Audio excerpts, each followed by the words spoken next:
ਵਾਹਿਗੁਰੂ ਜੀ ਕਾ ਖਾਲਸਾ ਵਾਹਿਗੁਰੂ ਜੀ ਕੀ ਫਤਿਹ। TV84 ਦੇ ਸਾਰੇ ਦਰਸ਼ਕ ਤੇ ਸਰੋਤੇ ਜਿਹੜੇ ਇਸ ਵਕਤ ਸਾਡੇ ਨਾਲ ਜੁੜੇ ਹੋਏ ਆ, ਸੋਸ਼ਲ ਮੀਡੀਆ ਦੇ ਰਾਹੀਂ ਸਾਨੂੰ ਦੁਨੀਆ ਭਰ ਦੇ ਵਿੱਚ ਦੇਖ ਰਹੇ ਆ, ਮੈਂ ਅਮਰਵੀਰ ਸਿੰਘ ਅੱਜ ਆਪ ਸਭ ਦਾ ਇਸ ਸੱਚੋ ਸੱਚ ਪ੍ਰੋਗਰਾਮ ਦੇ ਵਿੱਚ ਤਹਿ ਦਿਲੋਂ ਸਵਾਗਤ ਕਰਦਾ।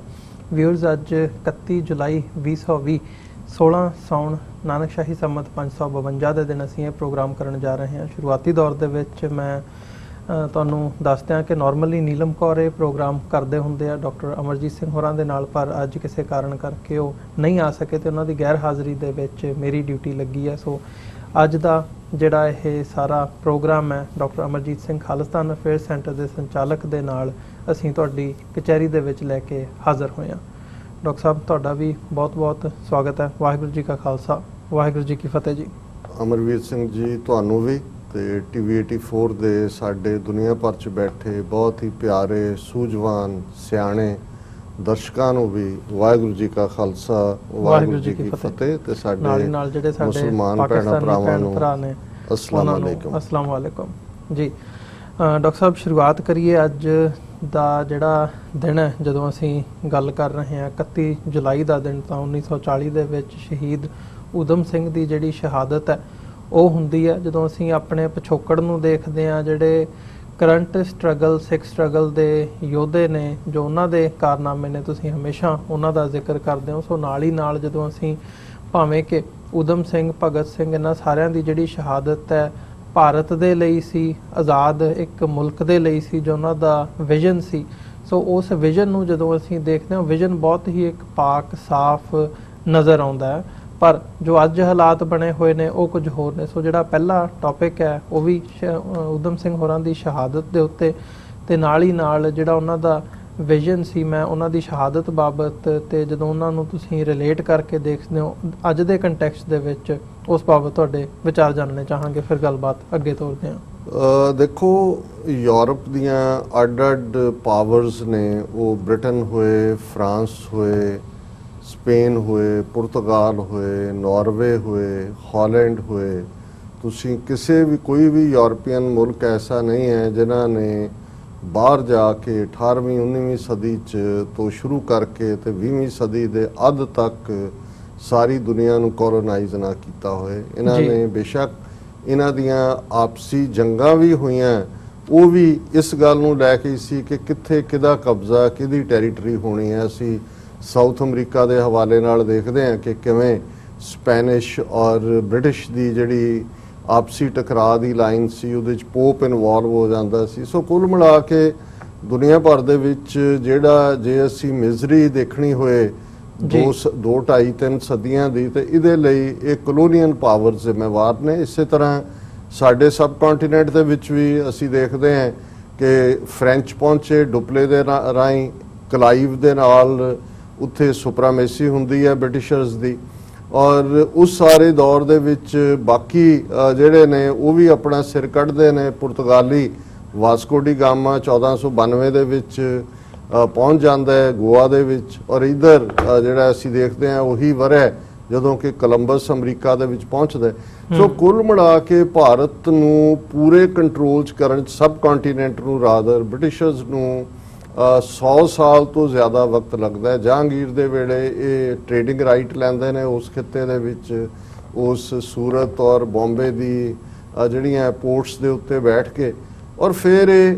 ਈਸਟ ਇੰਡੀਆ ਕੰਪਨੀ ਦੇ ਥੱਲੇ ਕਿਵੇਂ 1757 'ਚ ਪਲਾਸੀ ਦੀ ਜੰਗ ਤੋਂ ਬਾਅਦ ਜਿੱਥੇ ਪੂਰੇ ਦੇ ਪੂਰਾ ਬੰਗਾਲ ਦੀ ਟੈਰੀਟਰੀ ਇਹਨਾਂ ਦੇ ਕਬਜ਼ੇ 'ਚ ਆਉਂਦੀ ਹੈ। ਇਹ ਸ਼ੁਰੂਆਤ ਹੁੰਦਾ ਹੈ ਜਿੱਥੇ ਕਿ ਇਹਨਾਂ ਦਾ ਡ੍ਰੀਮ ਕਿ ਈਸਟ ਇੰਡੀਆ ਕੰਪਨੀ ਜਿਹੜੀ ਵਪਾਰ ਕਰਨ ਆਈ ਸੀ, ਉਹਨਾਂ ਨੇ ਕਿਵੇਂ ਫਿਰ ਆਪਣਾ ਸਾਰਾ ਸਬ ਕੰਟੀਨੈਂਟ ਅਗਲੇ 100 ਸਾਲ 'ਚ ਜਿਹੜਾ ਉਹ ਆਪਣੇ ਕਬਜ਼ੇ 'ਚ ਲਿਆ, ਕਿਹੋ ਜਿਹੇ ਜ਼ੁਲਮ ਕੀਤੇ, ਕਿਵੇਂ ਪਹਿਲਾਂ ਸਮਝੌਤੇ ਕੀਤੇ, ਫਿਰ ਉਹਨਾਂ ਸਮਝੌਤਿਆਂ ਨੂੰ ਤੋੜਿਆ, ਔਰ ਇੱਕ ਜਾਂ ਦੂਸਰੇ ਬਹਾਨੇ ਨਾਲ ਕਿਵੇਂ ਉੱਥੋਂ ਦੇ ਜਿਹੜੇ ਰਾਜੇ ਸੀ ਮੁਗਲ ਐਮਪਾਇਰ ਦੇ ਕਮਜ਼ੋਰ ਹੋਣ ਤੋਂ ਬਾਅਦ ਥਾਈਂ ਜਿਹੜਾ ਉਹ ਬਗਾਵਤਾਂ ਹੋਈਆਂ, ਔਰ ਉਸ ਸਾਰੇ ਦੇ ਨਾਲ ਆਪੋ ਆਪਣੇ ਜਿਹੜੇ ਨੇ ਫਿਫਡਮ ਜਾਂ ਕਿੰਗਡਮ ਬਣ ਗਏ, ਔਰ ਉਸ ਸਾਰੇ 'ਚ ਉਹਨਾਂ ਨੂੰ 1757 ਤੋਂ ਲੈ ਕੇ 1849 'ਚ ਪੰਜਾਬ ਤੱਕ ਪਹੁੰਚਦੇ ਆ ਲਗਭਗ 100 ਸਾਲ ਦਾ ਵਕਤ ਲੱਗਾ। ਔਰ ਪੰਜਾਬ ਉਹ ਸਬ ਕੰਟੀਨੈਂਟ ਦਾ ਲਾਸਟ ਉਹ ਖਿੱਤਾ ਸੀ, 1.5 ਲੱਖ ਮੁਰੱਬਾ ਮੀਲ ਤੋਂ ਜ਼ਿਆਦਾ ਟੈਰੀਟਰੀ ਦਾ, ਜਿਹਦੇ ਨਾਲ ਬੇਸ਼ੱਕ 1809 ਚ ਅੰਗਰੇਜ਼ਾਂ ਨੇ ਸੰਧੀ ਕੀਤੀ, ਸਮਝੌਤਾ ਕੀਤਾ, ਅੰਮ੍ਰਿਤਸਰ ਦੀ ਸੰਧੀ, ਔਰ ਸਤਲੁਜ ਦਰਿਆ ਬਾਰਡਰ ਮਿੱਥਿਆ ਗਿਆ, ਲੇਕਿਨ ਇਹ ਇੱਕ ਇਤਿਹਾਸ ਦਾ ਆਪਣੇ ਆਪ ਦੇ ਵਿੱਚ ਇੱਕ ਸਾਡੇ ਲਈ ਅਫਸੋਸਨਾਕ ਔਰ ਅੰਗਰੇਜ਼ਾਂ ਦਾ ਇੱਕ ਟ੍ਰੈਚਰਸ ਔਰ ਸੰਧੀਆਂ ਤੋੜਨ ਦਾ, ਟ੍ਰੀਟੀਜ਼ ਤੋੜਨ ਦਾ ਜਿਹੜਾ ਸਾਰਾ ਵਰਤਾਰਾ ਰਿਹਾ ਉਹਦਾ ਉਹ ਚੈਪਟਰ ਹੈ, ਜਦੋਂ ਕਿ ਇਹਨਾਂ ਨੇ ਕਿਵੇਂ ਪੰਜਾਬ ਨੂੰ ਹੜੱਪਿਆ ਔਰ ਉਸ ਦੇ ਮਾਈਨਰ ਮਹਾਰਾਜੇ ਜਿਹਨੂੰ ਪਹਿਲੀ ਜਿਹੜੀ ਹੈ ਸੰਧੀ ਤੋਂ ਬਾਅਦ ਜਿਹੜਾ 1846 ਤੋਂ ਬਾਅਦ ਉੱਥੇ ਇਹ ਐਜ਼ ਏ ਗਾਰਡੀਅਨ ਆ ਕੇ ਬੈਠੇ ਸੀ ਕਿ ਜਦੋਂ ਇਹ ਮਹਾਰਾਜਾ ਮੇਜਰ ਹੋਏਗਾ ਉਦੋਂ ਜਿਹੜਾ ਇਹ ਉਦੋਂ ਗਿਵ ਅਪ ਕਰਨਗੇ, ਪਰ ਕਿਵੇਂ ਉਹਨੂੰ ਮਾਂ ਤੋਂ ਵੱਖ ਕੀਤਾ, ਕਿਵੇਂ ਫਾਈਨਲੀ ਜਿਹੜਾ ਉਸ ਨੂੰ 2-3 ਸਾਲ ਯੂਪੀ 'ਚ ਰੱਖ ਕੇ ਈਸਾਈ ਬਣਾ ਕੇ ਇੰਗਲੈਂਡ ਲੈ ਗਏ ਔਰ ਕਦੇ ਵਾਪਸ ਨਹੀਂ ਮੁੜਨ ਦਿੱਤਾ। ਸੋ ਇਹ ਵਰਤਾਰਾ ਕਿਉਂਕਿ ਸਾਡੇ ਖਿੱਤੇ 'ਚ ਸਭ ਤੋਂ ਲਾਸਟ ਹੁੰਦਾ ਹੈ ਔਰ ਸਾਡੀ ਕੌਮ ਦੀ ਜਿਹੜੀ ਗਵਾਚੀ ਸੋਵਰਨਿਟੀ ਆ ਉਹਦੀ ਗੱਲ ਕਰਦੇ ਹਾਂ, ਅਸੀਂ ਉਹਨੂੰ ਹਾਈਲਾਈਟ ਕਰਦੇ ਹਾਂ, ਪਰ ਇਹ ਵਰਤਾਰਾ ਇਹਨਾਂ ਨੇ ਔਰ ਬਾਕੀ ਕਲੋਨੀਅਲਸ ਨੇ ਵੀ ਦੁਨੀਆ ਦੇ ਵਿੱਚ ਜਿੱਥੇ ਵੀ ਉਹ ਅਫਰੀਕਨ ਹੋਏ ਕੰਟੀਨੈਂਟ ਦੂਸਰਾ ਹੋਏ ਹਰ ਥਾਂ ਤੇ ਵਰਤਾਰੇ। ਔਰ ਭਾਰਤ ਦੇ ਵਿੱਚ ਜਦੋਂ ਇਹਨਾਂ ਦਾ ਫਰਮ ਸਟਰੋਂਗ ਹੋਲਡ ਹੋ ਜਾਂਦਾ 1849 ਤੋਂ ਬਾਅਦ ਅਸੀਂ ਦੇਖਦੇ ਹਾਂ ਕਿ ਇੱਕ ਪਾਸੇ ਕੇਰਲਾ ਤੋਂ ਲੈ ਕੇ ਮਾਲਾਬਾਰ ਤੋਂ ਔਰ ਜਮਰੌਦ ਤੱਕ ਸਾਰੀ ਟੈਰੀਟਰੀ ਡਾਇਰੈਕਟ ਇਹਨਾਂ ਦੇ ਥੱਲੇ ਆਉਂਦੀ ਹੈ, ਕਿਉਂਕਿ 1857 ਦੇ ਗਦਰ ਤੋਂ ਬਾਅਦ ਈਸਟ ਇੰਡੀਆ ਕੰਪਨੀ ਜਿਹੜੀ ਹੈ ਉਸ ਦਾ ਕੰਟਰੋਲ ਖਤਮ ਹੋ ਜਾਂਦਾ ਔਰ ਬ੍ਰਿਟਿਸ਼ਰਸ ਨੇ ਦੇਖਿਆ ਔਰ ਡਾਇਰੈਕਟਲੀ ਜਿਹੜੀ ਕੁਈਨ ਵਿਕਟੋਰੀਆ ਉਹਦੇ ਕੰਟਰੋਲ ਦੇ ਥੱਲੇ ਔਰ ਫਿਰ ਲਗਾਤਾਰਤਾ ਨਾਲ ਅਸੀਂ ਕੁਈਨ ਐਲਿਜ਼ਾਬੈਥ ਜਿਹੜੀ ਲਾਸਟ ਕੁਈਨ ਦੇ ਵੇਲੇ ਸਬ ਕੰਟੀਨੈਂਟ 15 ਅਗਸਤ 1947 ਨੂੰ ਡਿਵਾਈਡ ਹੁੰਦਾ। ਸੋ ਇਹ ਜ਼ਰੂਰੀ ਹੈ ਸਮਝਣਾ ਜਦੋਂ ਅਸੀਂ ਅੱਜ ਜਿਹੜਾ ਕਿ ਸ਼ਹੀਦ ਊਧਮ ਸਿੰਘ ਦਾ ਸ਼ਹੀਦੀ ਦਿਨ ਹੈ, ਕਿਉਂਕਿ 31 ਅਗਸਤ 1940 ਨੂੰ ਉਹਨਾਂ ਨੂੰ ਜਿਹੜਾ ਇੰਗਲੈਂਡ ਦੇ ਵਿੱਚ ਕੌਕਸਟਨ ਹਾਲ 'ਚ ਜਿੱਥੇ ਉਹਨਾਂ ਨੇ ਉਹਨੂੰ ਉਸ ਵੇਲੇ ਪੰਜਾਬ ਦਾ ਗਵਰਨਰ 1919 ਚ ਮਾਈਕਲ ਓਡਵਾਇਰ ਉਸ ਨੂੰ ਮਾਰਿਆ ਸੀ ਔਰ ਪੈਂਟੋਵਿਲ ਪ੍ਰਿਜ਼ਨ ਦੇ ਵਿੱਚ ਉਹਨਾਂ ਨੂੰ ਹੈਂਗ ਕੀਤਾ ਗਿਆ, ਫਾਂਸੀ ਦਿੱਤੀ ਗਈ। ਸੋ ਇਸ ਸਾਰੇ ਸਾਗਾ ਨੂੰ ਜਾਂ ਕਹਾਣੀ ਨੂੰ ਸਮਝਣਾ ਜ਼ਰੂਰੀ ਹੈ ਕਿ 1849 ਤੋਂ 1947 ਤੱਕ ਸਾਡੇ ਇਸ ਹਿੱਸੇ ਦੇ ਵਿੱਚ ਕੀ ਹੋਇਆ, ਖਾਸ ਤੌਰ ਤੇ ਪੰਜਾਬ ਦੀ ਟੈਰੀਟਰੀ ਦੇ ਵਿੱਚ, ਬਾਕੀ ਭਾਰਤ ਦੇ ਵਿੱਚ ਕੀ ਚੱਲ ਰਿਹਾ ਸੀ, ਕਿਵੇਂ ਬ੍ਰਿਟਿਸ਼ ਕਲੋਨੀਅਲਸ ਨੇ ਸਾਰੀ ਉਸ ਧਰਤੀ ਦੇ ਉੱਤੇ 1857 ਤੋਂ ਬਾਅਦ ਫਰਮ ਆਪਣਾ ਕੰਟਰੋਲ ਕਰਨ ਤੋਂ ਬਾਅਦ ਕਿਉਂ ਜੇ ਜ਼ੁਲਮ ਕੀਤੇ, ਕਿਵੇਂ ਉਹਨਾਂ ਨੇ ਲੋਕਾਂ ਨੂੰ ਈਵਨ ਰੇਸ ਤੇ ਬੇਸਡ ਵੰਡਿਆ, ਕਿਵੇਂ ਉੱਥੋਂ ਦੇ ਜਿਹੜੇ ਬਹਾਦਰ ਲੋਕ ਸੀ ਉਹਨਾਂ 'ਚ ਸਿੱਖ ਹੋਣ, ਰਾਜਪੂਤ ਹੋਣ, ਮੁਸਲਮਾਨ ਹੋਣ, ਪਠਾਨ ਹੋਣ, ਗੋਰਖੇ ਹੋਣ, ਉਹਨਾਂ ਸਾਰਿਆਂ ਨੂੰ ਮਾਰਸ਼ਲ ਰੇਸ ਦਾ ਜਿਹੜਾ ਉਹ ਉਹਦੇ ਤੇ ਟੈਬ ਲਾ ਕੇ ਉਹਨਾਂ ਨੇ ਕਿਵੇਂ ਐਜ਼ ਏ ਰਾ ਮਟੀਰੀਅਲ ਇਸਤੇਮਾਲ ਕੀਤਾ ਔਰ ਕਿਵੇਂ ਬਾਕੀ ਮੁਲਕ ਦੇ ਵਿੱਚ ਉਹਨਾਂ ਨੇ ਜਿਹੜੀ ਕਲੋਨੀਅਲ ਲਾਈਨ ਸੀ ਕਿ ਉੱਥੋਂ ਕੱਚਾ ਮਾਲ ਲਿਜਾਣਾ ਯੂਰਪ ਔਰ ਖਾਸ ਤੌਰ ਤੇ ਇੰਗਲੈਂਡ ਬ੍ਰਿਟਿਸ਼ ਐਮਪਾਇਰ ਜਿਹੜਾ ਬੇਸ ਹੀ ਸਾਰਾ ਵਪਾਰੀਆਂ ਦਾ ਮੁਲਕ ਸੀ ਔਰ ਵਪਾਰ ਜਿਵੇਂ ਕਿਸੇ ਸਿਆਣੇ ਨੇ ਕਿਹਾ ਸੀ ਵੀ ਕੰਟਰੀ ਆਫ ਸ਼ਾਪਕੀਪਰਸ, ਸ਼ਾਇਦ ਨੈਪੋਲੀਅਨ ਦਾ ਹੀ ਕੋਟ ਹੈ ਕਿ ਦੁਕਾਨਦਾਰਾਂ ਦਾ ਮੁਲਕ, ਔਰ ਜ਼ਾਹਰ ਹੈ ਕਿ ਉਹਨਾਂ ਨੇ ਉੱਥੋਂ ਕਿਵੇਂ ਰਾ ਮਟੀਰੀਅਲ ਕੱਢਣਾ, ਕਿਵੇਂ ਬ੍ਰਿਟਨ ਦੀਆਂ ਫੈਕਟਰੀਆਂ ਦੇ ਵਿੱਚ ਉਹ ਤਿਆਰ ਹੋਣਾ ਪੱਕਾ ਮਾਲ ਔਰ ਉਹਨੂੰ 10 ਗੁਣਾ 20 ਗੁਣਾ ਭਾਵਾਂ ਤੇ ਵੇਚਣਾ, ਔਰ ਲੋਕਲ ਲੋਕਾਂ ਦਾ ਜੇ ਅਸੀਂ ਈਵਨ ਦੇਖੀਏ ਕਿ ਉਸ ਪੀਰੀਅਡ 'ਚ ਕਿੰਨੇ ਅਕਾਲ ਪਏ, ਕਿੰਨੇ ਉਹਨਾਂ ਨੇ ਤੋਪਾਂ ਦੇ ਨਾਲ ਉਡਾਣ ਦਾ ਸਿਲਸਿਲਾ ਜਿਹੜੇ ਵੀ ਰੈਬੈਲੀਅਨ ਸੀ, ਕੂਕਿਆਂ ਦੀ ਅਸੀਂ ਗੱਲ ਕਰਦੇ ਹਾਂ 1857 ਦਾ ਗਦਰ ਫੇਲ ਹੋਣ ਤੋਂ ਬਾਅਦ ਕੀ ਸਲੂਕ ਉਹਨਾਂ ਦੇ ਨਾਲ ਕੀਤਾ ਗਿਆ ਔਰ ਕਿਵੇਂ ਉਹਨਾਂ ਦੇ ਇੱਕ ਬ੍ਰਿਟਿਸ਼ ਐਮਪਾਇਰ ਦੀ ਜਿਹੜੀ ਜਿਸ ਨੂੰ ਇਹ ਆਪਣੇ ਆਪ ਨੂੰ ਬੜੀ ਸਿਵਲਾਈਜ਼ਡ ਐਮਪਾਇਰ ਕਹਿੰਦੇ ਸੀ, ਉਹਨਾਂ ਨੇ ਕਿਸ ਕਿਸਮ ਦੇ ਜ਼ੁਲਮ ਕੀਤੇ, ਕਿਸ ਅੰਦਾਜ਼ ਦੇ ਵਿੱਚ ਉਹਨਾਂ ਨੇ ਜਿਹੜਾ ਉਹ ਲੋਕਾਂ ਦੇ ਮੁੱਢਲੇ ਹੱਕ 1947 ਤੱਕ ਹੋਏ, ਇੱਕ ਵੱਖਰਾ ਚੈਪਟਰ ਹੈ। ਹਾਲਾਂ ਉਹਨਾਂ ਦੀ ਜਿਹੜੀ ਕੈਰਟ ਐਂਡ ਸਟਿਕ ਪਾਲਿਸੀ ਸੀ ਉਹ ਬਰਾਬਰ 19ਵੀਂ ਸਦੀ ਦੇ ਅਖੀਰ ਦੇ ਵਿੱਚ ਅਸੀਂ ਦੇਖਦੇ ਹਾਂ 1897 ਦੇ ਵਿੱਚ ਇੰਡੀਅਨ ਨੈਸ਼ਨਲ ਕਾਂਗਰਸ ਹੋਣ ਚ ਆਉਂਦੀ ਹੈ, ਸਰ ਹਿਊ ਰੋਜ਼ ਇੱਕ ਗੋਰਾ ਹੀ ਉਹਨੂੰ ਬਣਾਉਂਦਾ ਹੈ ਔਰ ਫਿਰ ਉਹਨਾਂ ਨੇ ਇਹ ਪਾਲਿਸੀ ਜਿੱਥੇ ਕਾਂਗਰਸ ਨੂੰ ਇੱਕ ਪਾਸੇ ਪ੍ਰਮੋਟ ਕੀਤਾ, ਉਹਨਾਂ ਨੂੰ ਸੂਟ ਕਰਦੇ ਸੀ ਇਸ ਕਿਸਮ ਦੇ ਲੀਡਰ ਜਿਵੇਂ ਗਾਂਧੀ ਹੈ, ਨਹਿਰੂ ਹੈ ਜਾਂ ਪਟੇਲ ਹੈ, ਪਰ ਨਾਲ ਦੀ ਨਾਲ ਉਹਨਾਂ ਨੇ RSS ਵਰਗੀ ਜਿਹੜੀ ਹਿੰਦੂਤਵੀ ਜ਼ਹਿਰੀਲੀ ਫੋਰਸ ਸੀ ਉਹਨੂੰ ਵੀ ਕਿਤੇ ਨਾ ਕਿਤੇ ਪੈਟਰਨਾਈਜ਼ ਕੀਤਾ, ਕਿਉਂਕਿ ਅਸੀਂ ਦੇਖਦੇ ਹਾਂ ਕਿ 47 ਤੋਂ ਬਾਅਦ ਦੇ ਪੀਰੀਅਡ ਦਾ ਹਕੂਮਤ ਦੀ ਇਹ ਜਿਹੜੀ ਆ ਉਹਨਾਂ ਨੂੰ ਸ਼ਰਮ ਆਉਂਦੀ ਹੈ ਜੇ ਉਹ ਬੈਨ ਨਾ ਕਰਦੇ। 3 ਵਾਰ RSS ਬੈਨ ਹੁੰਦਾ ਹੈ, ਪਰ ਜਿੱਥੇ 1920ਵਿਆਂ ਦੇ ਵਿੱਚ ਡਾਕਟਰ ਹੈਡਗਵੇਅਰ ਜਾਂ ਗੋਲਵਲਕਰ ਜਿਹੜੇ ਖੁੱਲੇ ਤੌਰ ਦੇ ਉੱਤੇ ਕਹਿੰਦੇ ਨੇ ਕਿ ਅਸੀਂ ਨਾਜ਼ੀਆਂ ਵਾਂਗ ਜਿਹੜਾ ਮਾਈਨੋਰਿਟੀਜ਼ ਨੂੰ ਟ੍ਰੀਟ ਕਰਾਂਗੇ, ਉਹਨਾਂ ਦੀ ਫਾਊਂਡਿੰਗ ਹੁੰਦੀ ਹੈ, ਤੇ ਕਿਵੇਂ ਉਹ ਬ੍ਰਿਟਿਸ਼ ਅੰਪਾਇਰ ਦੇ ਦੌਰਾਨ ਜਿਹੜੇ ਨੇ ਉਹਨਾਂ ਦੀਆਂ ਕਦੇ ਗ੍ਰਿਫਤਾਰੀਆਂ ਨਹੀਂ ਹੋਈਆਂ ਜਾਂ ਉਹਨਾਂ ਦੇ ਉੱਤੇ ਕਦੇ ਪਾਬੰਦੀ ਨਹੀਂ ਲੱਗੀ। ਸੋ ਇਹ ਉਹਨਾਂ ਨੇ ਬ੍ਰਿਟਿਸ਼ ਦੀ ਜਿਹੜੀ ਪਾਲਿਸੀਜ਼ ਦਾ ਜਦੋਂ ਅਸੀਂ ਜ਼ਿਕਰ ਕਰਦੇ ਹਾਂ ਤੇ ਇਹਦੇ 'ਚ ਬਹੁਤ ਕੁਝ ਦੇਖਣਾ ਪਏਗਾ ਵੀ ਉਹਨਾਂ ਦਾ ਇੱਕੋ ਇੱਕ ਇੰਟਰਸਟ ਆਪਣੀ ਟ੍ਰੇਡ, ਆਪਣਾ ਵਪਾਰ, ਆਪਣੀ ਹੈਜੇਮਨੀ, ਲੇਕਿਨ ਉਹ ਬਾਕੀਆਂ ਤੋਂ ਐਕਸਪੈਕਟ ਕਰਦੇ ਸੀ ਕਿ ਜੀ ਦੇਖੋ ਅਸੀਂ ਤੁਹਾਨੂੰ ਸਿਵਲਾਈਜੇਸ਼ਨ ਦਿੱਤੀ ਹੈ, ਅਸੀਂ ਤੁਹਾਨੂੰ ਐਜੂਕੇਸ਼ਨ ਸਿਸਟਮ ਦਿੱਤਾ ਹੈ, ਅਸੀਂ ਤੁਹਾਨੂੰ ਜਿਹੜਾ ਸੜਕਾਂ, ਟ੍ਰੇਨਾਂ, ਫਲਾਣਾ ਟਿਮਕਾ ਦਿੱਤਾ ਹੈ। ਹੁਣ ਇੱਕ ਪਾਸੇ ਤਾਂ ਕਾਂਗਰਸ ਜਾਂ ਦੂਜੇ ਔਰ ਜ਼ਾਹਰ ਹੈ ਜੋ 47 ਦੇ ਵਿੱਚ ਵਾਪਰਦਾ ਜਾਣ ਲੱਗਿਆ ਅੰਗਰੇਜ਼ ਬਾਣੀਆਂ, ਇਧਰ ਬ੍ਰਾਹਮਣ ਬਾਣੀਆਂ ਦੇ ਹੱਥ 'ਚ ਪਾਵਰ ਦੇ ਜਾਂਦਾ, ਪਰ ਦੂਸਰੇ ਪਾਸੇ ਉਹ ਲੋਕ ਜਿਹੜੇ ਸੱਚਮੁੱਚ ਜਿਨ੍ਹਾਂ ਨੇ ਬੇਸ਼ੱਕ ਬ੍ਰਿਟਿਸ਼ ਐਜੂਕੇਸ਼ਨ ਵੀ ਥੋੜੀ ਬਹੁਤ ਲਈ ਸੀ, ਆਪਣੀਆਂ ਜੜ੍ਹਾਂ ਨਾਲ ਵੀ ਜੁੜੇ ਹੋਏ ਸੀ, ਉਹ ਇਹ ਮਹਿਸੂਸ ਕਰਦੇ ਸੀ ਕਿ ਗੱਲ ਕੱਲੀ ਬ੍ਰਿਟਿਸ਼ ਦੀ ਨਹੀਂ, ਜਿਹੜੀ ਉਹਨਾਂ ਨੇ ਇੱਕ ਕਲਾਸ ਖੜੀ ਕਰ ਦਿੱਤੀ ਹੈ ਵਿਚਾਲੇ ਲਿਆ ਕੇ, ਉਹ ਰਾਏ ਬਹਾਦਰ, ਸਰਦਾਰ ਬਹਾਦਰ, ਖਾਨ ਬਹਾਦਰ, ਜਿਹੜੇ ਲੋਕ ਜਿਹੜੇ ਨੇ ਵਾਈਟ ਕਾਲਰ ਉਹਨਾਂ ਨੇ ਖੜੇ ਕਰ ਦਿੱਤੇ ਨੇ, ਬਾਬੂਡਮ ਖੜਾ ਕੀਤਾ ਹੈ, ਬਿਊਰੋਕ੍ਰੇਸੀ ਖੜੀ ਕੀਤੀ ਹੈ, ਔਰ ਐਗਰੀਕਲਚਰ ਔਰ ਦੂਸਰੇ ਸੈਕਟਰ ਦੇ ਵਿੱਚ ਇੱਕ ਪੂਰਾ ਫਿਊਡਲ ਸਿਸਟਮ, ਜ਼ਗੀਰਦਾਰ, ਜ਼ੈਲਦਾਰ, ਸਫੇਦਪੋਸ਼, ਚੌਧਰੀ, ਇਹ ਸਾਰਾ ਤਬਕਾ ਜਿਹੜਾ ਕਿ ਕਿਸੇ ਵੀ ਗਿਵਨ ਟਾਈਮ ਤੇ ਅੰਗਰੇਜ਼ ਭਾਰਤ ਦੇ ਵਿੱਚ 25-30 ਹਜ਼ਾਰ ਤੋਂ ਜ਼ਿਆਦਾ ਨਹੀਂ ਸੀ ਜੀ, ਲੇਕਿਨ ਕਿਵੇਂ ਉਹਨਾਂ ਨੇ 33 ਕਰੋੜ ਲੋਕਾਂ ਨੂੰ ਮੈਨੇਜ ਕੀਤਾ ਕਿ ਇਸ ਕਿਸਮ ਦੀ ਸਾਰੀ ਕਲਾਸ ਖੜੀ ਕੀਤੀ ਹੋਈ ਸੀ। ਸੋ ਉਸ ਸਾਰੇ ਦੇ ਵਿੱਚ ਇੱਕ ਥਾਟ, ਜੇ ਅਸੀਂ ਸਿੱਖ ਥਾਟ ਦੀ ਗੱਲ ਕਰੀਏ ਤੇ ਉਹ ਇੱਕ ਵੱਖਰੀ ਗੱਲ ਹੈ ਕਿ ਅਕਾਲੀ ਲਹਿਰ 1920ਵਿਆਂ ਦੀ ਜਿਹਨੇ ਇੱਕ ਵਾਰ ਬ੍ਰਿਟਿਸ਼ ਅੰਪਾਇਰ ਨੂੰ ਝੁਕਣ ਤੇ ਮਜਬੂਰ ਕੀਤਾ, ਉਹ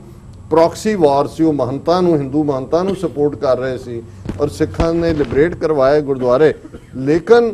ਅਲਟੀਮੇਟਲੀ ਸਿੱਖ ਲਹਿਰ ਵੀ ਜਿਹੜੀ ਹੈ ਉਹ ਕਾਂਗਰਸ ਦੇ ਖਾਤੇ ਜਾਂ main stream so called nationalism ਦੇ ਖਾਤੇ 'ਚ ਪੈਂਦੀ ਹੈ। ਪਰ ਇੱਕ ਇੰਡੀਪੈਂਡੈਂਟ 19th ਸੈਂਚੁਰੀ ਐਂਡ ਤੋਂ ਹੀ, ਜਿਹਨੂੰ ਅਸੀਂ ਰੈਵੋਲੂਸ਼ਨਰੀ ਮੂਵਮੈਂਟ ਕਹਿੰਦੇ ਹਾਂ, ਅੱਜ ਦੇ ਕੰਟੈਕਸਟ 'ਚ ਅਸੀਂ ਹਥਿਆਰਬੰਦ ਸੰਘਰਸ਼ ਕਹਾਂਗੇ ਜਾਂ ਖਾੜਕੂ ਸੰਘਰਸ਼ ਕਿਹਾ ਜਾ ਸਕਦਾ ਹੈ, ਇਹ ਉਹ ਲੋਕ ਸੀ ਜਿਹੜੇ ਅੰਗਰੇਜ਼ਾਂ ਨੂੰ ਹਰ ਹਾਲਤ 'ਚ ਉੱਥੋਂ ਕੱਢਣਾ ਚਾਹੁੰਦੇ ਸੀ, ਪਰ ਉਹਦੇ ਨਾਲ ਉਹ ਸਮਝਦੇ ਸੀ ਕਿ ਵੀ ਇਹਨਾਂ ਦੇ ਜਾਣ ਦੇ ਨਾਲ ਕੱਲਾ ਫਰਕ ਨਹੀਂ ਪੈਣਾ, ਕਿਉਂਕਿ ਉਹਨਾਂ ਨੇ ਉਹ ਕਲਾਸ ਕ੍ਰੀਏਟ ਕਰ ਦਿੱਤੀ ਹੈ ਕਿ ਜਿਹੜੇ ਗੋਰੇ ਅੰਗਰੇਜ਼ ਚਲੇ ਜਾਣਗੇ, ਕਾਲੇ ਅੰਗਰੇਜ਼ ਆ ਕੇ ਉਹਨੂੰ ਟੇਕ ਓਵਰ ਕਰਨਗੇ। ਸੋ ਉਹਨਾਂ ਨੇ ਇਹ ਦੇਖਿਆ ਵੀ ਇਹ ਸਾਰਾ ਫਰਾਡ ਹੈ ਜੋ ਵੀ ਲੇਟਰ ਔਨ 20ਵੀਂ ਸਦੀ 'ਚ ਗਾਂਧੀ ਔਰ ਉਹਦੇ ਨਾਂ ਥੱਲੇ ਕੀਤਾ, ਔਰ ਇੱਕੋ ਹੀ ਤਰੀਕਾ ਜਦੋਂ ਤੱਕ ਅੰਗਰੇਜ਼ਾਂ ਦੇ ਅੰਦਰ ਇਹ ਖੌਫ ਪੈਦਾ ਨਹੀਂ ਕਰ ਦਿੱਤਾ ਜਾਂਦਾ ਕਿ ਭਾਈ ਅਸੀਂ ਜਿਹੜਾ ਤੁਹਾਨੂੰ ਇੱਥੇ ਰਹਿਣ ਨਹੀਂ ਦੇਣਾ। ਸੋ ਉਹ ਰਸਤਾ, ਉਹਦੇ ਬਾਰੇ ਦੋ ਡਿਬੇਟਸ ਹੋ ਸਕਦੀਆਂ ਨੇ ਜਾਂ ਦੋ ਰਾਵਾਂ ਹੋ ਸਕਦੀਆਂ ਨੇ, ਲੇਕਿਨ ਇਹਦੇ 'ਚ ਕੋਈ ਸ਼ੱਕ ਨਹੀਂ ਹੈ ਕਿ ਇਹ ਉਹ ਕਲਾਸ ਸੀ ਜਿਹੜੀ ਕੁੱਕਿਆਂ ਦੇ ਰੂਪ 'ਚ ਪਹਿਲੇ, ਇੱਕਦਮ ਬਾਅਦ ਉਸ ਤੋਂ ਪਹਿਲਾਂ ਭਾਈ ਮਹਾਰਾਜ ਸਿੰਘ ਦੇ ਰੂਪ 'ਚ ਪੰਜਾਬ ਦੇ ਖਿੱਤੇ 'ਚ ਅਸੀਂ ਦੇਖਦੇ ਹਾਂ, ਔਰ ਫਿਰ 20ਵੀਂ ਸਦੀ ਦੀ ਬਿਗਨਿੰਗ ਦੇ ਵਿੱਚ ਇਹੀ ਇੱਕ ਰੈਵੋਲੂਸ਼ਨ ਜਿਹੜਾ ਹੈ ਉਹ ਗਦਰ ਪਾਰਟੀ ਦੇ ਰੂਪ ਦੇ ਵਿੱਚ, ਜਿਹਦੇ 'ਚ ਕਿ ਵੱਡਾ ਆਲਮੋਸਟ 22 ਦੇ ਕਰੀਬ ਦੇਸ਼ਾਂ 'ਚੋਂ ਗਦਰੀ ਬਾਬੇ, ਉਹ ਲੋਕ ਜਿਹੜੇ ਅਮਰੀਕਾ, ਕੈਨੇਡਾ ਆਏ ਸੀ, ਔਰ ਇਹਦੇ 'ਚ 22 ਦੇਸ਼ ਜਿਨ੍ਹਾਂ ਦੇ ਵਿੱਚੋਂ ਅੱਡ-ਅੱਡ ਭਾਵੇਂ 5-5, 7-7 ਬੰਦੇ ਹੀ ਆਏ ਹੋਣ, ਜਿਨ੍ਹਾਂ ਦਾ ਇਹ ਸੀ ਕਿ ਭਾਈ ਅੰਗਰੇਜ਼ਾਂ ਨੂੰ ਅਸੀਂ ਆਰਮਡ ਰਿਬੈਲੀਅਨ ਦੇ ਨਾਲ ਕੱਢਣਾ।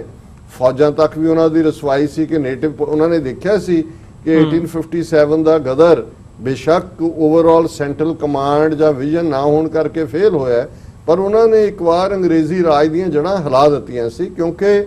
ਉਹ ਰਿਬੈਲੀਅਨ ਜਿਹਨੂੰ ਸਿਪਾਹੀ ਮਿਊਟੀਨੀ ਵੀ ਕਹਿੰਦੇ ਨੇ, ਕਿਉਂਕਿ ਸਿਪਾਹੀ ਲਫ਼ਜ਼ ਉੱਥੋਂ ਹੀ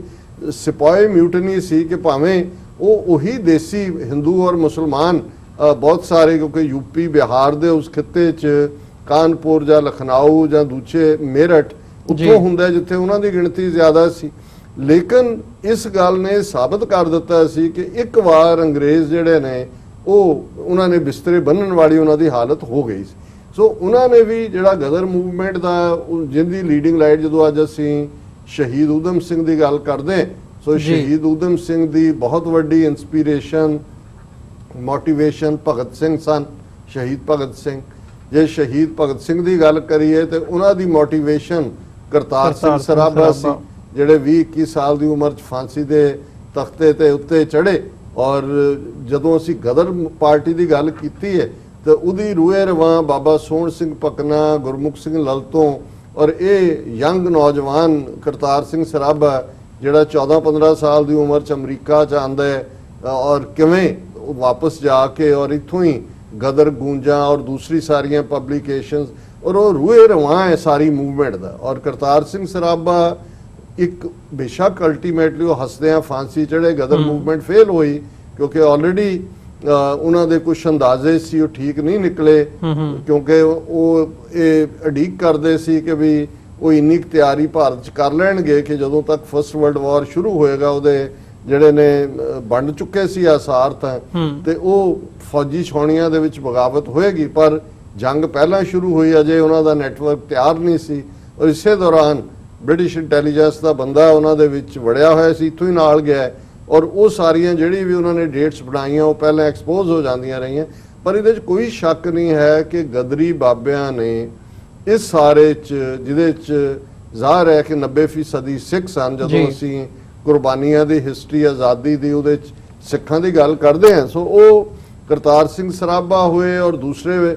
ਬੱਬਰ ਅਕਾਲੀ ਹੋਣ ਜਿਹੜੀ ਗਦਰ ਮੂਵਮੈਂਟ ਤੋਂ ਬਾਅਦ ਦੂਸਰੀ ਆਰਮਡ ਤਰੀਕੇ ਦੇ ਨਾਲ ਅੰਗਰੇਜ਼ਾਂ ਨੂੰ ਕੱਢਣ ਦੀ ਮੂਵਮੈਂਟ ਅਕਾਲੀਆਂ ਦੇ ਬਰਾਬਰ ਬੱਬਰ ਅਕਾਲੀ ਲਹਿਰ ਸੀ ਔਰ ਇਸ ਸਾਰੇ ਨੇ ਘੱਟੋ ਘੱਟ ਜਾਗ ਲਾ ਦਿੱਤੀ ਉੱਥੇ ਕਿ ਇਹ ਇਨਵਿੰਸੀਬਲ ਨਹੀਂ ਹੈਗੇ। ਜਿਸ ਕਿਸਮ ਦਾ ਗਦਰੀਆਂ ਦਾ ਇੱਕ ਨੈਟਵਰਕ ਵੀ ਸੀ ਔਰ ਜਿੰਨਾ ਉਹਨਾਂ ਦਾ ਖੌਫ ਸੀ ਔਰ ਜਿਵੇਂ ਬਹਾਦਰੀ ਨਾਲ ਉਹ ਫਾਂਸੀ ਦੇ ਤਖਤਿਆਂ ਤੇ ਝੂਲੇ ਉਹਨਾਂ ਨੇ ਇਨਸਪਾਇਰ ਕੀਤਾ। ਔਰ ਇਹ ਗੱਲ ਬ੍ਰਿਟਿਸ਼ ਸਾਮਰਾਜ ਵਾਲਿਆਂ ਨੂੰ ਚੰਗੀ ਤਰ੍ਹਾਂ ਪਤਾ ਸੀ ਕਿ ਇਹ ਦੋ ਸਟੇਟਾਂ ਪੰਜਾਬ ਔਰ ਬੰਗਾਲ ਇਹੀ ਫਰਟਾਈਲ ਗਰਾਊਂਡ ਹੈ ਰੈਵੋਲੂਸ਼ਨਰੀਜ਼ ਦੀ ਵੀ, ਲੜਨ ਵਾਲਿਆਂ ਦੀ ਵੀ। ਔਰ ਇੱਥੇ ਹੀ ਉਹਨਾਂ ਦੇ ਪੰਜਾਬ ਦੀ ਧਰਤੀ ਕੈਨਾਲ ਕਾਲੋਨੀਜ਼ ਉਹਨਾਂ ਦੀ ਪ੍ਰੋਡਿਊਸ ਵੀ ਸੀ। ਬੰਗਾਲ ਸਾਰਾ ਜਿਹੜਾ ਉਹ ਕਾਟਨ ਹੋਏ ਦੂਸਰੇ ਤੀਸਰੇ ਰਾ ਮਟੀਰੀਅਲ ਸੀ। ਸੋ ਉਹ ਕਿਸੇ ਹਾਲਤ 'ਚ ਵੀ ਇੱਥੇ ਜਿਹੜਾ ਹੈ ਉਹ ਲੈਕਸਿਟੀ ਨਹੀਂ ਸੀ ਦਿਖਾਣਾ ਚਾਹੁੰਦੇ। ਔਰ ਕਿੱਥੇ ਫਸਟ ਵਰਲਡ ਵਾਰ ਜਦੋਂ ਸ਼ੁਰੂ ਹੁੰਦਾ ਹੈ 1914 ਤੋਂ 1918 ਤੱਕ ਭਾਰਤ ਦੇ ਲੋਕ ਜਿਹੜੇ ਨੇ ਉਦੋਂ ਗਾਂਧੀ ਵੀ ਸੀਨ ਤੇ ਆ ਚੁੱਕਾ ਸੀ, ਦੂਸਰੇ ਵੀ ਅੰਗਰੇਜ਼ਾਂ ਦੀ ਮਦਦ ਕਰਦੇ ਨੇ ਇਸ ਸ਼ਰਤ ਦੇ ਉੱਤੇ ਕਿ ਭਾਈ ਜਦੋਂ ਉਹ ਜਿੱਤ ਜਾਣਗੇ ਤੇ ਬਹੁਤ ਸਾਰੇ ਉਹ ਕਨਸੈਸ਼ਨ ਦੇਣਗੇ। ਇੰਡੀਪੈਂਡੈਂਸ ਦੀ ਤਾਂ ਅਜੇ ਮੰਗ ਵੀ ਨਹੀਂ ਸੀ ਫਰੀडम ਦੀ। ਲੇਕਿਨ ਹੋਇਆ ਇਸ ਦੇ ਉਲਟ। ਜੋ ਹੀ ਜੰਗ ਖਤਮ ਹੋਈ ਬ੍ਰਿਟਿਸ਼ ਜੇਤੂ ਹੋਏ ਔਰ ਉਹਨਾਂ ਨੇ ਰੌਲਟ ਐਕਟ ਲਿਆਂਦਾ, ਕਾਲਾ ਕਾਨੂੰਨ, 5 ਬੰਦੇ ਇਕੱਠੇ ਨਹੀਂ ਹੋ ਸਕਦੇ। ਜਦੋਂ ਅੱਜ ਦੇ ਅਸੀਂ ਭਾਰਤ ਦੇ ਕਾਨੂੰਨ ਟਾਡਾ ਜਾਂ ਪੋਟਾ ਜਾਂ UAPA ਦੇਖਦੇ ਹਾਂ ਤਾਂ ਮੈਨੂੰ ਲੱਗਦਾ ਵੀ ਰੌਲਟ ਐਕਟ ਨੂੰ ਤਾਂ ਬਲੈਕ ਐਕਟ ਵੀ ਨਹੀਂ ਕਹਿਣਾ ਚਾਹੀਦਾ। ਲੇਕਿਨ ਉਸ ਵੇਲੇ ਪੰਜਾਬ ਦਾ ਗਵਰਨਰ ਸਰ ਮਾਈਕਲ ਓਡਵਾਇਰ ਜਿਹਨੂੰ ਸਰ ਦਾ ਟਾਈਟਲ ਦਿੱਤਾ ਹੋਇਆ ਸੀ ਉਹ ਇਹ ਸਮਝਦੇ ਸੀ ਕਿ ਪੰਜਾਬੀਆਂ ਨੂੰ ਇਸ ਤੋਂ 4-5 ਸਾਲ ਪਹਿਲਾਂ ਗਦਰ ਪਾਰਟੀ ਦੀ ਗੱਲ ਹੋ ਚੁੱਕੀ ਸੀ ਔਰ ਪੰਜਾਬ ਦੇ ਵਿੱਚ ਐਂਗਰ ਸਿਮਰਿੰਗ ਸੀ ਸਾਰੇ ਅੰਗਰੇਜ਼ਾਂ ਦੇ ਖਿਲਾਫ। ਇਹਦੇ ਬਾਵਜੂਦ ਕਿ ਜੰਗ 'ਚ ਉਹਨਾਂ ਨੇ ਮਦਦ ਕੀਤੀ ਸੀ ਬ੍ਰਿਟਿਸ਼ ਅੰਪਾਇਰ ਦੀ, ਪਰ ਉਹਨੇ ਦੇਖਿਆ ਵੀ ਇਹਨਾਂ ਨੂੰ ਸਬਕ ਸਿਖਾਉਣਾ ਬੜਾ ਜ਼ਰੂਰੀ ਹੈ। ਰੌਲਟ ਐਕਟ ਤੋਂ ਬਾਅਦ ਪੰਜਾਬ ਦੇ ਵਿੱਚ ਇੱਕ ਤਸ਼ੱਦਦ ਦਾ ਦੌਰ ਚੱਲਿਆ। ਕਿਤੇ ਵੀ 5 ਬੰਦਿਆਂ ਦੇ ਇਕੱਠੇ ਹੋਣ ਤੇ ਪਾਬੰਦੀ, ਲਾਹੌਰ, ਸਿਆਲਕੋਟ, ਰਾਵਲਪਿੰਡੀ, ਛੋਟੀਆਂ ਜਿਹੜੀਆਂ ਨੇ ਥਾਵਾਂ ਦੇ ਉੱਤੇ ਆਵਾਜ਼ ਉੱਠੀ, ਪ੍ਰੋਟੈਸਟ ਹੋਏ। ਹੁਣ ਅਸੀਂ 13 ਅਪ੍ਰੈਲ 1919 ਦੀ ਗੱਲ ਕਰਦੇ ਹਾਂ ਜਿਹਨੂੰ ਖੂਨੀ ਵਿਸਾਖੀ ਦੇ ਨਾਂ ਨਾਲ ਯਾਦ ਕੀਤਾ ਜਾਂਦਾ ਹੈ, ਜਲਿਆਂਵਾਲੇ ਬਾਗ ਦਾ ਸਾਕਾ ਜੀ। ਅੰਮ੍ਰਿਤਸਰ ਜਿਹੜਾ ਉਸ ਵੇਲੇ ਲਗਭਗ ਅੱਧੀ ਆਬਾਦੀ ਅੰਮ੍ਰਿਤਸਰ ਸ਼ਹਿਰ ਦੀ ਮੁਸਲਮਾਨ ਆਬਾਦੀ ਸੀ। ਇਸ ਗੱਲ ਦਾ ਧਿਆਨ ਰਹੇ ਕਿ ਅਸੀਂ ਅੱਜ ਦੇ ਅੰਮ੍ਰਿਤਸਰ ਨਾਲ ਨਾ ਕੰਪੇਅਰ ਕਰੀਏ। ਔਰ ਉਸ ਵੇਲੇ ਜਿਹੜੇ ਪ੍ਰਮੁੱਖ ਲੀਡਰ ਵੀ ਕਾਂਗਰਸ ਦੀ ਜਿਹੜੇ ਨੇ ਓਵਰ ਗਰਾਊਂਡ ਕਾਂਗਰਸ ਦੀ ਪੀਸਫੁਲ ਮੂਵਮੈਂਟ ਨੂੰ ਮੰਨਣ ਵਾਲੇ ਸੀ। ਉਹਨਾਂ 'ਚ ਡਾਕਟਰ ਸੈਫੁਦੀਨ ਕਿਚਲੂ, ਸਤਿਆ ਜੈਨ। ਔਰ ਇਹ ਦੱਸਣ ਦੇ ਲਈ ਅੰਗਰੇਜ਼ਾਂ ਵੱਲੋਂ ਕਿ ਵੀ ਅਸੀਂ ਇਹ ਲਾਹੌਰ ਔਰ ਅੰਮ੍ਰਿਤਸਰ ਵੱਡੇ ਸ਼ਹਿਰ ਸੀ, ਲਾਹੌਰ 'ਚ ਉਹਨਾਂ ਦਾ ਪੂਰਾ ਕੰਟਰੋਲ ਸੀ, ਉੱਥੇ ਦਾ ਸਿਰ ਨਹੀਂ ਸੀ ਚੁੱਕਣ ਦਿੰਦੇ। ਅੰਮ੍ਰਿਤਸਰ ਕਿਉਂਕਿ ਵਿਸਾਖੀ ਖਾਲਸਾ ਸਾਜਨਾ ਦਿਵਸ ਹੈ, ਦਰਬਾਰ ਸਾਹਿਬ ਜਿੱਥੇ ਸਿੱਖ ਆਉਂਦੇ ਨੇ ਉਹਦੀ ਐਂਟਰੈਂਸ ਰੋਕ ਨਹੀਂ ਸੀ ਸਕਦੇ। ਸੋ ਉਹ ਵੱਡੀ ਗਿਣਤੀ ਦੇ ਵਿੱਚ ਜਿਹੜੇ ਸਿੱਖ ਵਿਸਾਖੀ ਦੇ ਮੌਕੇ ਇਕੱਠੇ ਹੁੰਦੇ ਨੇ ਔਰ ਉਹਨਾਂ ਨੇ ਉਸ ਤੋਂ ਪਹਿਲਾਂ ਹੀ ਅੰਮ੍ਰਿਤਸਰ ਦੇ ਵਿੱਚ ਇਸ ਕਿਸਮ ਦਾ ਮਾਹੌਲ ਬਣਾ ਦਿੱਤਾ ਹੈ। ਰੌਲਟ ਐਕਟ ਤੋਂ ਇਲਾਵਾ ਵੀ ਕਿ ਕੋਈ 4 ਬੰਦੇ ਇਕੱਠੇ ਨਹੀਂ ਹੋ ਸਕਦੇ, ਲੋਕਾਂ ਦੇ ਉੱਤੇ ਜ਼ੁਲਮ ਪੰਜਾਬ ਭਰ 'ਚ ਚੱਲ ਰਹੇ ਸੀ। ਔਰ ਉਹਦੇ ਪ੍ਰੋਟੈਸਟ ਵਜੋਂ ਜਲਿਆਂਵਾਲੇ ਬਾਗ ਦੇ ਵਿੱਚ ਜਿਹੜਾ ਉਹ ਇੱਕ ਜਲਸੇ ਦਾ ਐਲਾਨ ਉਸ ਵੇਲੇ ਦੀਆਂ ਜਿਹੜੀਆਂ ਸਿਆਸੀ ਧਿਰਾਂ ਨੇ ਉਹਨਾਂ ਵੱਲੋਂ ਕੀਤਾ ਗਿਆ ਸੀ। ਲੇਕਿਨ ਇਸ ਤੋਂ ਠੀਕ 2-3 ਦਿਨ ਪਹਿਲਾਂ ਡਾਕਟਰ ਸੈਫੂਦੀਨ ਕਿਚਲੂ ਔਰ ਸਤਿਆਪਾਲ ਜੈਨ ਨੂੰ ਗ੍ਰਿਫਤਾਰ ਕਰ ਲਿਆ ਗਿਆ। ਅੰਮ੍ਰਿਤਸਰ ਦੇ ਲੋਕ ਭੜਕੇ, ਛੁੱਟ-ਪੁੱਟ ਵਾਇਲੈਂਸ ਦੀਆਂ ਘਟਨਾਵਾਂ ਵੀ ਹੋਈਆਂ 1-2, ਲੇਕਿਨ ਲੋਕ ਜਿਹੜੇ ਨੇ ਉਹ ਦ੍ਰਿੜ ਸੀ ਔਰ ਜ਼ਾਹਰ ਹੈ 13 ਅਪ੍ਰੈਲ ਦਾ ਦਿਨ ਬਹੁਤ ਸਾਰੇ ਜਿਹੜੇ ਦਰਬਾਰ ਸਾਹਿਬ ਦਰਸ਼ਨ ਇਸ਼ਨਾਨ ਕਰਕੇ ਉਸ ਜਿਹੜਾ ਛੋਟਾ ਜਿਹਾ ਬਾਗ ਹੈ ਜੱਲਾ ਸਰਦਾਰ ਸੀ ਇੱਕ ਸਿੱਖ ਮਿਸਲ ਪੀਰੀਅਡ ਤੋਂ ਬਾਅਦ ਦੇ, ਔਰ ਉਹਨਾਂ ਦਾ ਉਹ ਗਾਰਡਨ ਸੀ, ਉਹਦੇ ਚ ਇਕੱਠੇ ਹੋਏ। ਔਰ ਬਹੁਤਾ ਵਾਕਿਆ ਜਿਹੜਾ ਹਰ ਇੱਕ ਨੂੰ ਪਤਾ ਹੈ ਕਿ ਕਿਵੇਂ ਉਸ ਵੇਲੇ ਦੇ ਪੰਜਾਬ ਦਾ ਗਵਰਨਰ ਮਾਈਕਲ ਓਡਵਾਇਰ ਜਿਹੜਾ ਹਰ ਹਾਲਤ ਦੇ ਵਿੱਚ ਪੰਜਾਬ ਵਾਲਿਆਂ ਨੂੰ ਸਬਕ ਸਿਖਾਉਣਾ ਚਾਹੁੰਦਾ ਸੀ, ਉਹਦੇ ਆਰਡਰ ਦੇ ਥੱਲੇ ਅੰਮ੍ਰਿਤਸਰ ਦੇ ਵਿੱਚ ਜਿਹੜਾ ਬ੍ਰਿਗੇਡੀਅਰ ਸੀ ਉਸ ਵੇਲੇ, ਜਿਹੜਾ ਬਾਅਦ ਚ ਮੇਜਰ ਜਨਰਲ, ਉਹਨੂੰ ਵੀ ਜਨਰਲ ਡਾਇਰ ਕਰਕੇ ਕਿ ਉਹਦਾ ਨਾਂ DYER ਆਇਰਿਸ਼ ਸੀ, ਔਰ ਕਈ ਵਾਰ ਉੱਥੇ ਗੋਲੀ ਚਲਾਉਣ ਵਾਲੇ ਡਾਇਰ ਔਰ ਪੰਜਾਬ ਦੇ ਗਵਰਨਰ ਡਾਇਰ ਨੂੰ ਕਨਫਿਊਜ਼ ਕੀਤਾ ਜਾਂਦਾ ਹੈ। ਸੋ ਲੋਕਲ ਜਿਹੜਾ ਹੈ ਉਹ ਬ੍ਰਿਗੇਡੀਅਰ ਡਾਇਰ ਜਿਹੜਾ ਹੈ ਉਹ ਪਲਾਤੂਨ ਲੈ ਕੇ ਅੰਗਰੇਜ਼ਾਂ ਦੀ ਔਰ ਗੋਰਖਿਆਂ ਦੀ ਉੱਥੇ ਪਹੁੰਚਦਾ। ਇੱਕੋ ਹੀ ਦਰਵਾਜ਼ਾ ਹੈ ਜਲਿਆਂਵਾਲੇ ਬਾਗ ਦਾ ਜਿਹਦੇ ਚੋਂ ਐਂਟਰ ਕੀਤਾ ਜਾਂਦਾ ਸੀ, ਕੋਈ ਵਾਰਨਿੰਗ ਨਹੀਂ ਹੈ, ਲੋਕਾਂ ਨੂੰ ਨਿਕਲਣ ਨਹੀਂ ਦਿੱਤਾ ਜਾਂਦਾ ਔਰ ਮਸ਼ੀਨ ਗਨ ਦੇ ਨਾਲ ਔਰ ਦੂਸਰਾ ਗੋਲੀਆਂ ਚਲਾ ਕੇ ਜਿਹੜਾ less than half an hour ਜਿਹੜਾ ਉਹਦੇ 'ਚ ਇੱਕ ਅੰਦਾਜ਼ੇ ਮੁਤਾਬਕ 400 ਤੋਂ ਲੈ ਕੇ 700 ਤੱਕ ਇਹ ਨੰਬਰ ਵੇਰੀ ਕਰਦਾ, ਲੋਕ ਮਾਰੇ ਜਾਂਦੇ ਨੇ ਔਰ ਇੰਨੇ 1200-1300 ਜ਼ਖਮੀ ਹੁੰਦੇ ਨੇ। ਔਰ ਇਹ ਸਾਰਾ ਵਾ ਹੁਣ ਊਧਮ ਸਿੰਘ ਜਿਹੜਾ ਬਹੁਤ ਛੋਟੀ ਉਮਰ ਦੇ ਵਿੱਚ 3 ਸਾਲ ਦੇ ਕਰੀਬ ਉਮਰ 'ਚ ਪਿਤਾ ਚੜ੍ਹਾਈ ਕਰ ਜਾਂਦੇ ਨੇ, 2 ਭਰਾ ਨੇ ਔਰ ਉਹਨਾਂ ਦੇ ਰਿਸ਼ਤੇਦਾਰ ਆ ਕੇ ਸੈਂਟਰਲ ਖਾਲਸਾ ਯਤੀਮਖਾਨਾ ਜਿਹੜਾ ਸੈਂਟਰਲ ਸਿੱਖ ਆਰਫਨੇਜ ਹੈ ਉਹਦੇ 'ਚ ਉਹਨਾਂ ਨੂੰ ਆ ਕੇ ਭਰਤੀ ਕਰਵਾ ਦਿੰਦੇ ਨੇ। ਔਰ ਇਹ ਇੱਕ ਨੌਜਵਾਨ ਜਿਹਨੇ ਜਿਹੜਾ 10ਵੀਂ ਕਰ ਚੁੱਕਾ ਹੈ ਔਰ 15-16 ਸਾਲ ਦਾ ਹੈ, ਇਹ ਵੀ ਉੱਥੇ ਸੇਵਾ ਦੇ ਲਈ ਆਇਆ ਹੋਇਆ ਕਿ ਜਦੋਂ ਬਾਗ ਦੇ ਵਿੱਚ ਲੋਕਾਂ ਨੇ ਇਕੱਠੇ ਹੋਣਾ ਹੈ, ਪਾਣੀ ਦੀ ਸੇਵਾ, ਉਹ ਆਪਣੀ ਅੱਖਾਂ ਦੇ ਨਾਲ ਦੇਖਦਾ ਵੀ ਕੀ ਵਾਪਰਿਆ। ਉਹ ਸਰਵਾਈਵ ਕਰ ਜਾਂਦਾ ਉਸ ਨੂੰ, ਪਰ ਉਹ ਅਕਾਲ ਤਖਤ ਤੇ ਜਾ ਕੇ ਇਹ ਅਰਦਾਸ ਕਰਦਾ ਹੈ ਕਿ ਸਤਿਗੁਰੂ ਮੈਨੂੰ ਬਲ ਬਖਸ਼ੋ ਕਿ ਮੈਂ ਇਹ ਜਿਹੜਾ ਮੇਰੇ ਲੋਕਾਂ ਦਾ, ਮਰਨ ਵਾਲਿਆਂ 'ਚ ਸਿੱਖ ਵੀ ਸਨ, ਹਿੰਦੂ ਵੀ ਸਨ, ਮੁਸਲਮਾਨ ਵੀ ਸਨ, ਸੋ ਕਿ ਵੀ ਮੈਂ ਇਸ ਦਾ ਬਦਲਾ ਲਵਾਂ। ਇੱਥੋਂ ਉਹਦੀ ਹੰਟ ਸ਼ੁਰੂ ਹੁੰਦੀ ਹੈ। ਉਹ ਕਿਵੇਂ ਅਗਲੇ 21 ਸਾਲ ਪਿੱਛਾ ਕਰਦਾ ਹੈ। ਮਾਈਕਲ ਓਡਵਾਇਰ ਗਵਰਨਰ ਵੀ ਇੱਥੋਂ ਰਿਟਾਇਰ ਹੋ ਕੇ ਇੰਗਲੈਂਡ ਚਲਾ ਜਾਂਦਾ ਹੈ, ਆਪਣਾ ਉਹ ਕੰਮ ਉੱਥੇ ਜਿਹੜਾ ਬੜਾ ਪ੍ਰਾਈਡ ਉਹਨੂੰ ਦਿੱਤਾ ਜਾਂਦਾ ਸੀ ਕਿ ਇਸੇ ਤਰ੍ਹਾਂ ਜਿਹੜਾ ਬ੍ਰਿਗੇਡੀਅਰ ਡਾਇਰ ਉਹ ਤਾਂ ਉਹਦਾ ਵੀ ਪਿੱਛਾ ਉਹਨੇ ਕੀਤਾ, ਪਰ ਉਹਦੇ ਪਹੁੰਚਣ ਤੋਂ ਪਹਿਲਾਂ ਉਹ ਮਰ ਗਿਆ ਜਿਹਨੇ ਲੋਕਲੀ ਫਾਇਰਿੰਗ ਕੀਤੀ ਸੀ। ਸੋ ਅੱਜ ਦੇ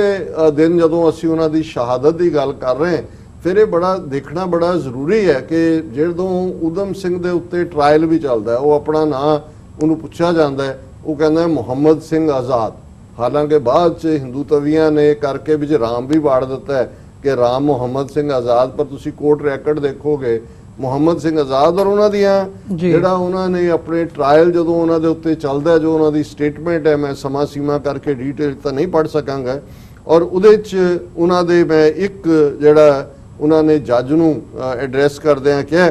ਕਿ I did it because I had a grudge against him. ਉਹਨਾਂ ਨੇ ਉਸ ਪੰਜਾਬ ਦੇ ਗਵਰਨਰ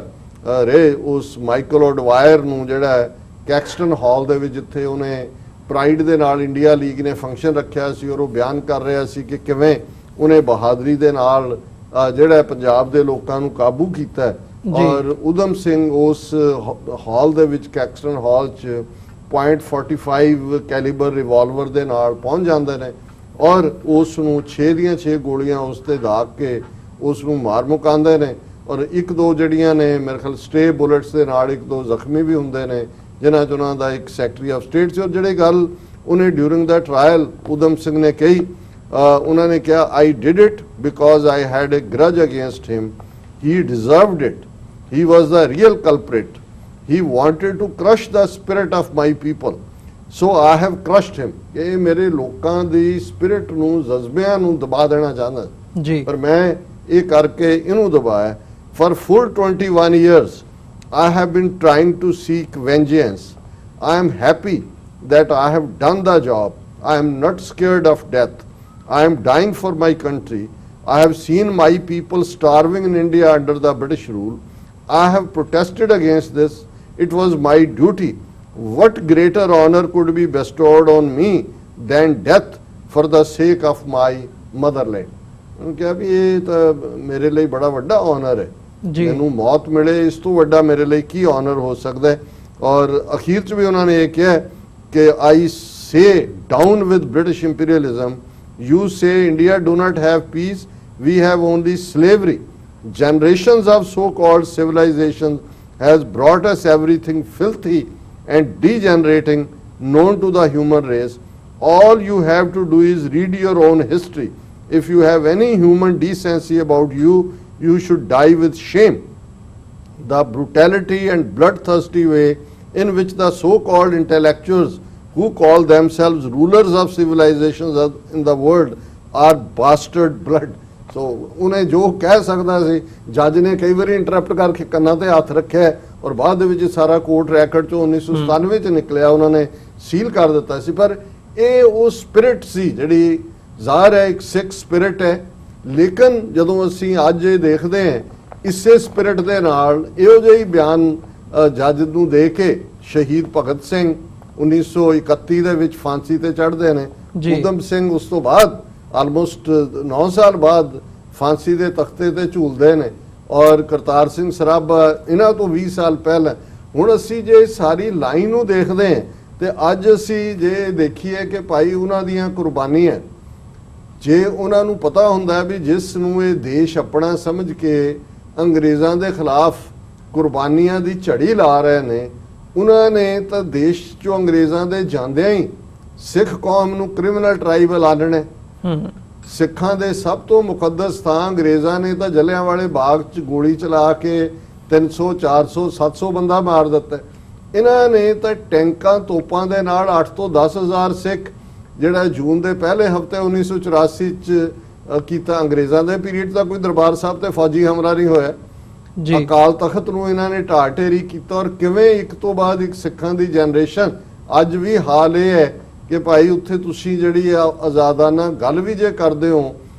ਈਵਨ ਧਾਰਮਿਕ ਲਿਟਰੇਚਰ ਤੁਹਾਡੇ ਘਰ 'ਚ ਹੁੰਦਾ ਤੇ ਤੁਹਾਡੇ ਤੇ UAPA ਕਾਨੂੰਨ ਲਾਏ ਜਾਂਦੇ ਨੇ। ਹੁਣ ਤੁਸੀਂ ਇਸ ਸਾਰੇ ਨੂੰ ਰੌਲਟ ਐਕਟ ਨਾਲ ਕੰਪੇਅਰ ਕਰੋ, ਦੂਸਰੇ ਨਾਲ ਕੰਪੇਅਰ ਕਰੋ। ਔਰ ਮੈਂ ਕੱਲ ਹੀ ਇੱਕ ਪ੍ਰੋਗਰਾਮ ਜਿਹੜੇ ਪਾਕਿਸਤਾਨ ਦੇ ਇੰਟੈਲੈਕਚੁਅਲ ਵੀ ਨੇ ਔਰ ਉਹਨਾਂ ਦਾ ਆਪਣਾ ਸ਼ੋਅ ਵੀ ਹੁੰਦਾ ਮੇਰੇ ਮੁਤਾਬਕ, ਲੇਕਿਨ ਇੱਕ ਉਹਨਾਂ ਦੀ ਹਸਨ ਨਿਸਾਰ,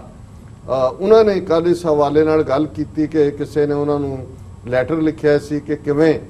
ਭਾਰਤ ਦੇ ਵਿੱਚ 40 ਤੋਂ ਜ਼ਿਆਦਾ ਸਿੱਖ ਜਿਹੜੇ ਵੈਬਸਾਈਟ ਨੇ ਉਹ ਬੈਨ ਕਰ ਦਿੱਤੇ ਗਏ ਨੇ, ਔਰ ਕਿਵੇਂ ਸਿੱਖ ਜਿਹੜੇ ਆਜ਼ਾਦੀ ਚਾਹੁੰਦੇ ਨੇ ਉਹਨਾਂ ਦੀ ਆਵਾਜ਼ ਨੂੰ ਕੁਚਲਿਆ ਜਾ ਰਿਹਾ। ਸੋ ਉਹਨਾਂ ਨੇ ਹੈਨਰੀ ਕਿਸਿੰਜਰ ਨੂੰ ਕੋਟ ਕੀਤਾ, ਉਹਨਾਂ ਦੀ ਕਿਤਾਬ ਕੋਈ ਮੈਂ ਉਹ ਦੇਖਾਂਗਾ ਵੀ ਐਗਜ਼ੈਕਟ ਕੋਟ ਕੀ ਹੈ ਉਹਨਾਂ ਨੇ, ਕਿਉਂਕਿ ਉਰਦੂ 'ਚ ਉਸ ਦਾ ਥੋੜਾ ਬਹੁਤ ਹਿੱਸਾ ਦਿੱਤਾ ਹੈ। ਉਹਨਾਂ ਨੇ ਹੈਨਰੀ ਕਿਸਿੰਜਰ ਨੇ ਕਿਹਾ ਸੀ ਕਿ ਜੀ 21ਵੀਂ ਸਦੀ ਦੇ ਵਿੱਚ ਜਿਹੜੀਆਂ ਪਾਵਰਸ ਉਭਰਨਗੀਆਂ, ਚਾਈਨਾ ਦਾ ਜ਼ਿਕਰ ਹੈ, ਰਸ਼ੀਆ ਵਾਪਸ ਅਮਰੀਕਾ ਹੈ ਜਾਂ ਦੂਜਾ, ਤੇ ਉਹਨਾਂ ਨੇ ਕਿਹਾ ਵੀ ਮੇਬੀ